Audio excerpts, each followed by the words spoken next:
नमस्कार मित्रों, जीएसटीएन के ओर से मैं आप सभी का इस वेबिनार में स्वागत करता हूं।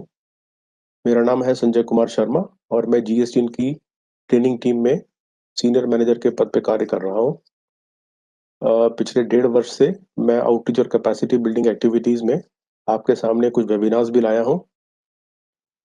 आज हम चर्चा करेंगे, अगर किसी टैक्स पेयर की e-way bill generation facility portal पे ब्लॉक हो जाती है, उस स्थिति में वो टैक्स पेयर क्या कर सकता है। उससे पहले हम ये चर्चा करेंगे कि किन स्थितियों में उसकी ये जनरेशन फैसिलिटी ब्लॉक की जा सकती है या की जाएगी। अगर उसके बाद वो कोई एप्लीकेशन फाइल करना चाहते हैं तो उसका तरीका क्या होगा, और एप्लीकेशन फाइल करने के बाद टैक्स अधिकारी उस पर किस तरह से कार्रवाई करेंगे, और उसके बाद जो भी उसमें ऑर्डर इशू किया जाएगा, उसके बाद टैक्स पेयर किस तरह से अपनी ई-वे बिल जनरेशन फैसिलिटी को रिस्टोर कर सकता है या अनब्लॉक कर सकता है।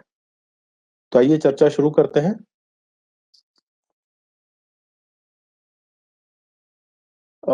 आप सभी को पता होगा कि कोविड के शुरू होने से पहले जो नॉर्मल टैक्स पेयर थे, यानी कि वो टैक्स पेयर्स जो जीएसटीआर 1 और जीएसटीआर 3 भी फाइल करते थे, अगर वो 2 महीने की रिटर्न्स फाइल नहीं करते थे, यानी कि अगर उन्होंने 2 महीने की जीएसटीआर 3 भी रिटर्न फाइल नहीं की थी, तो उनकी e-way bill generation facility block कर दी जाती थी।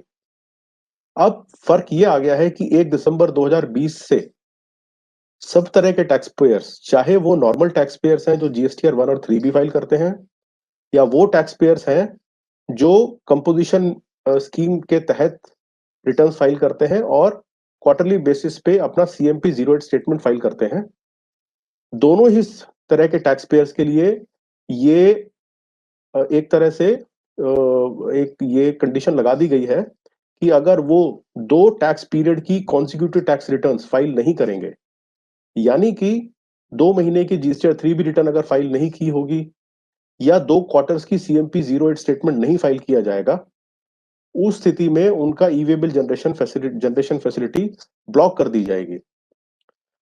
आज की तारीख में यह स्थिति ये है कि जिन्होंने अक्टूबर महीने तक की जीएसटीआर 3 भी फाइल नहीं की है, 2 महीने या उससे ज्यादा की, या जिन्होंने जुलाई सितंबर क्वार्टर तक के 2 क्वार्टर्स के की रिटर्न्स फाइल नहीं की हैं, दोनों ही केसेस में 1 अक्टूबर से e-way bill generation facility block कर दी गई है। ऐसी स्थिति में पहले भी प्रावधान था कि टैक्स पेयर एक एप्लीकेशन फाइल कर सकते थे ज्यूरिसडिक्शनल टैक्स ऑफिसर के सामने, और उसका जो फॉर्मेट था वो भी स्टैंडर्ड था, जीएसटी ई-वे बिल 05 कहते हैं उसको। बट फर्क सिर्फ ये है कि 27 नवंबर से तक वो सिर्फ हार्ड कॉपी में या फिजिकली जाकर के सबमिट करने की जरूरत थी। इसके लिए ऑनलाइन फैसिलिटी अवेलेबल नहीं थी। जीएसटी पोर्टल ने 28 नवंबर 2020 से इसकी एक ऑनलाइन फैसिलिटी अब लोगों को मुहैया करा दी है। अब आपको किसी टैक्स ऑफिसर के सामने जाने की जरूरत नहीं पड़ेगी, आप ऑनलाइन ही एप्लीकेशन फाइल कर सकते हैं। और अब आपको ऑफलाइन फाइल करने की जो पहले जो रिक्वायरमेंट थी वो अब खत्म कर दी गई है। तो इसका तरीका देख लेते हैं कि अगर अगर आपकी e-way bill generation facility block हो गई है, और ये आपको सभी को पता होगा कि अगर वो जनरेशन फैसिलिटी ब्लॉक होती है, तो चाहे आप सप्लायर हो, सप्लायर के तौर पे जनरेट करने की कोशिश करें, या रेसिपिएंट के तौर पे जनरेट करने की कोशिश करें, या आपके बिहाफ पर कोई ट्रांसपोर्टर इसको जनरेट करने की कोशिश करेगा, तीनों ही स्थितियों में वो जनरेट नहीं कर पाएगा। तो अगर अगर आपकी ये जनरेशन फैसिलिटी ब्लॉक हो गई है, तो आप क्या कर सकते हैं? ऑनलाइन एप्लीकेशन फाइल करने के लिए आप पहले लॉगिन करेंगे, उसके बाद सर्विसेज पे जाएंगे, फिर यूजर सर्विसेज चूज करेंगे, और उसके बाद माई एप्लीकेशंस टैब चूज करेंगे। जब आप ये चूज करते हैं तो उसके सामने सारे ऑप्शंस खुल जाते हैं कि किस किस तरह की एप्लीकेशन आप लगा सकते हैं। उसमें आप application for unblocking of e-way bill choose करके और न्यू एप्लीकेशन पे क्लिक करेंगे। इसके स्क्रीनशॉट्स भी मैं आपको दिखाऊंगा ताकि आपको समझने में सहूलियत हो। उसके बाद आप अपनी application online e-way bill 05 form में पोर्टल पे अपलोड कर सकते हैं।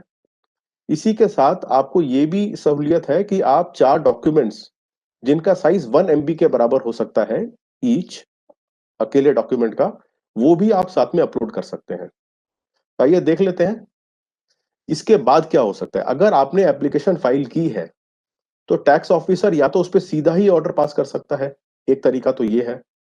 दूसरा ये है कि अगर उसके मन में कोई शंका है या वो कोई सवाल पूछना चाहता है, तो वो आपको एक पर्सनल हियरिंग का नोटिस भी दे सकता है, या नोटिस भी दे सकता है। अगर वो नोटिस देता है, तो आप उसका जवाब भी ऑनलाइन ही सपोर्टिंग डॉक्यूमेंट्स के साथ पोर्टल पे दे सकते हैं। इसके बाद टैक्स ऑफिसर एक ऑर्डर पारित करता है जिसको ई-वे बिल 06 के फॉर्मेट में इशू किया जाता है। इस इस ऑर्डर में या तो वो आपकी एप्लीकेशन को रद्द कर देगा, निरस्त कर देगा, या उसको एक्सेप्ट कर लेगा। अगर उसने आपकी एप्लीकेशन रिजेक्ट कर दी, तो फिर आपका जो ई-वे बिल जनरेशन की फैसिलिटी है, वो ब्लॉक ही रहेगी। मतलब आपको आपको फिर दोबारा कुछ ना दूसरा तरीका अपनाना पड़ेगा, जो मैं अभी आपको बताने वाला हूं। अगर टैक्स ऑफिसर ने आपकी एप्लीकेशन एक्सेप्ट कर ली, तो टैक्स ऑफिसर के पास एक ऑप्शन है कि वो आपको जनरेशन की फैसिलिटी रिस्टोर कर देगा, और उसके लिए ड्यूरेशन भी स्पेसिफाई कर दिया जाता है ऑर्डर में, जो हो सकता है या तो 30 दिन, या 60 दिन, या 90 दिन। अगर आपकी एप्लीकेशन रिजेक्ट हो जाती है, तो आपके पास क्या रास्ता है? उसका एक ही रास्ता है कि आपकी जो पेंडिंग रिटर्न्स हैं, वो आप फाइल कर दें, ताकि आपकी जो पेंडेंसी है वो 2 महीने से कम हो जाए। उस केस में ऑटोमेटिकली आपकी जो ई-वे बिल जनरेशन फैसिलिटी है वो रिस्टोर हो जाती है, और आप अगले दिन से ई-वे बिल जनरेट कर सकते हैं। अगर आपको उसी दिन, जिस दिन आपने रिटर्न फाइल की है, ई-वे बिल जनरेट करना है, तो उसका क्या तरीका है वो मैं आपको आगे बताऊंगा। इसमें एक और जरूरी बात वो ये है कि जब भी कोई नोटिस या ऑर्डर टैक्स ऑफिसर के द्वारा इशू किया जाता है, तो उसका इंटीमेशन आपको आपके रजिस्टर्ड मोबाइल नंबर पे और आपकी रजिस्टर्ड ईमेल आईडी पर भी दिया जाता है। वो सिर्फ इंटीमेशन होता है। उसके बाद आपको पोर्टल पे लॉगिन करके उसका तरीका कैसे है वो मैं बताऊंगा आपको। Services, user services, view additional notices orders option में जाकर के आप नोटिस देख सकते हैं, उसका जवाब दे सकते हैं, आप ऑर्डर भी देख सकते हैं। इस सारी प्रक्रिया के बारे में काफी डिटेल्ड फ्रीक्वेंटली आस्क्ड क्वेश्चंस और यूजर मैनुअल हमारे पोर्टल पे उपलब्ध है, ई-वे बिल पोर्टल पे उपलब्ध है, जिसकी सहायता आप ले सकते हैं अगर आपको कोई ऐसी जरूरत आए। तो आइए देख लेते हैं कि अगर आपको एप्लीकेशन ऑनलाइन तौर पे फाइल करनी है तो कैसे करना है। आपने लॉगिन किया, आपने सर्विसेज चूज किया, उसके बाद आपने यूजर सर्विसेज चूज किया, उसके बाद माई एप्लीकेशंस पे गए।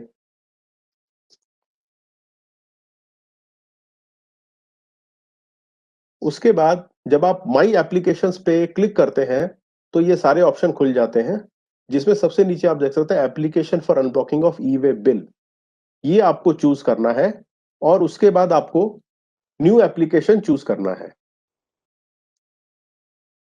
जब आप न्यू एप्लीकेशन चूज करते हैं, तो ये आपके सामने पेज खुल जाएगा, जिसमें आपके पास ऑप्शन होगा कि आप इसमें से रीजन सेलेक्ट करके और एप्लीकेशन फाइल कर पाएंगे।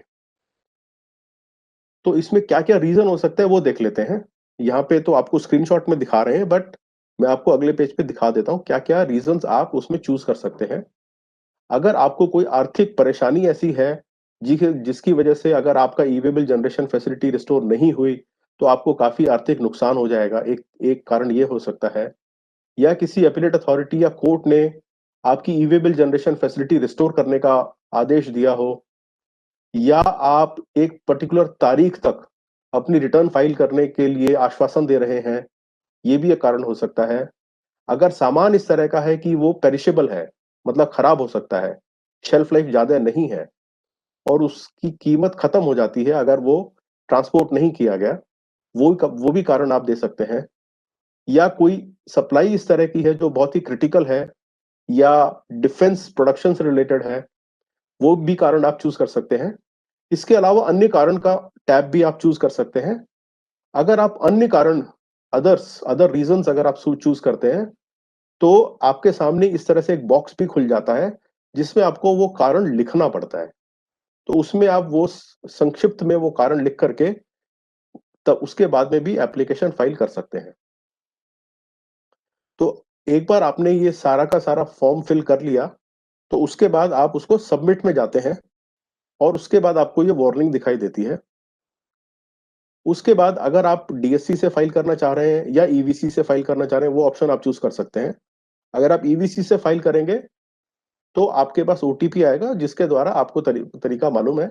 इस तरह से आपकी एप्लीकेशन सबमिट हो जाती है और उसका एक सक्सेस का मैसेज आपके सामने इस तरह से आ जाता है। इसको आप डाउनलोड भी कर सकते हैं यहाँ पर जाकर के। ये आपका एक्नॉलेजमेंट है जो आप डाउनलोड भी कर सकते हैं फाइलिंग के बाद। अब इसके बाद अगर मानिए कि टैक्स ऑफिसर ने आपको नोटिस इश्यू कर दिया है, तो उसके बाद आपको इंटीमेशन मिलेगा या तो एसएमएस के द्वारा या और ईमेल के द्वारा, दोनों माध्यम से आपको मिलेगा। तब आपको क्या करना है, आपको सर्विसेज में लॉगिन करने के बाद दोबारा सर्विसेज में जाना है, यूजर सर्विसेज में जाना है और उसके बाद view additional notices and orders choose करना है। वो चूज़ करने के बाद आपको उस उस टेबल में जो भी ऑर्डर या नोटिस अभी तक इश्यू हुए हैं, वो आपको इस प्रकार की टेबल में दिखेंगे। यहाँ पर आपको व्यू चूज़ करना है। जब आप व्यू चूज़ करते हैं, तो आपके सामने ये पेज खुल जाता है, जहाँ पे अगर आप बाएँ हाथ पे देखेंगे तो आपको दिख जाएगा कि इसमें आपके पास सारे ऑप्शन है एप्लीकेशंस, नोटिसेस, रिप्लाइज़, ऑर्डर्स। तो अभी एप्लीकेशन खुली हुई है जो आपने फाइल की थी। आप चाहें तो अपनी एप्लीकेशन यहाँ से डाउनलोड भी कर सकते हैं। इस तरह से इसका पीडीएफ फॉर्मेट दिखता है और वो आप डाउनलोड भी कर सकते हैं। अगर आप नोटिसेस चूज़ करते हैं, तो वहाँ पर आपको नोटिस दिख जाएगा और अगर आप नोटिस देखना चाहते हैं तो आपको ये सेलेक्ट करना है और आपको ये नोटिस फॉर पर्सनल हियरिंग का फॉर्मेट जो टैक्स ऑफिसर ने इश्यू किया है, उसी फॉर्मेट में दिख रहा है, जिसमें आपको तारीख या जो भी चीज़ माँगी गई है, वो भी आपको दिख जाएगी। अब इसके बाद आप इसका ऑनलाइन जवाब दे सकते हैं, तो आप इसमें रिप्लाई चूज़ करेंगे और रिप्लाई चूज़ करने के बाद इसमें आप रिप्लाई भरेंगे। जैसे इसमें इन्होंने लिखा है फाइनेंशियल स्टेटमेंट इज़ अटैच्ड और इसमें आप अटैचमेंट भी कर सकते हैं। तो इसमें भी आप 4 सपोर्टिंग डॉक्यूमेंट्स 1 एमबी साइज़ का अटैच कर सकते हैं। उसके बाद फिर आप इसको उसी माध्यम से फाइल करेंगे ईवीसी या डीएससी के द्वारा और ये हम देख चुके हैं। उसके बाद आपको सक्सेस मैसेज मिलेगा कि आपका रिप्लाई सक्सेसफुली फाइल हो गया है। तो अब अगला आगे देख लेते हैं आगे क्या होता है। आपने रिप्लाई फाइल कर दिया। अब आपकी टेबल में आपको दोनों चीज़ें दिख रही हैं। आपकी एप्लीकेशन, आपका पर्सनल हियरिंग का नोटिस, ये दोनों आपको दिख रहे हैं।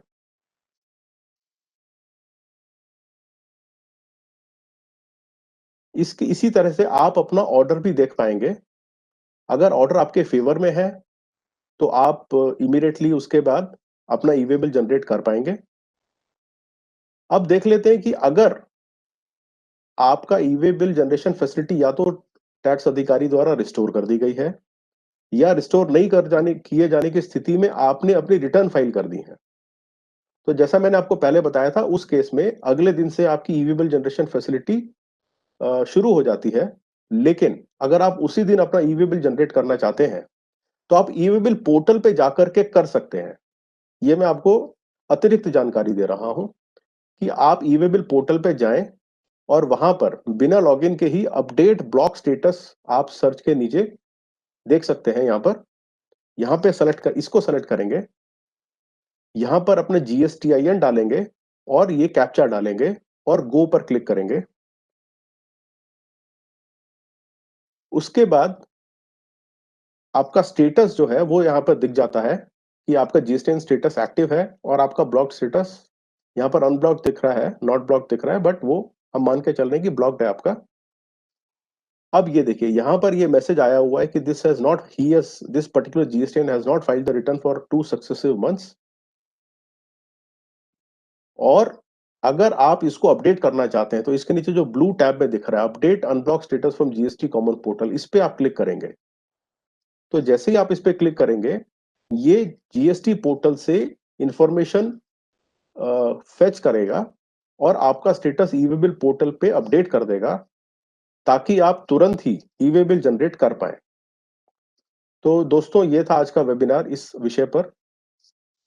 मुझे आशा है कि आपके लिए ये जानकारीप्रद रहा होगा। आपको ये बता दें कि हम लोग फ़ेसबुक पर भी हैं, हमारा एक अपना डेडिकेटेड यूट्यूब चैनल है और हमारा ट्विटर हैंडल भी है, जिस पे आप हमारी सहायता ले सकते हैं और हमसे कनेक्ट हो सकते हैं। खत्म करने से पहले मैं धन्यवाद देना चाहूँगा सीईओ जीएसटीएन मनीष सिन्हा साहब का, हमारे एसवीपी सर्विसेज़ श्री राजीव अग्रवाल साहब का, हमारी आईटी टीम का और मेरे साथी श्री रफ़ी अहमद किदवई और मिस अंकिता का, जिनकी वजह से ये वेबिनार सफल हो पाया। धन्यवाद।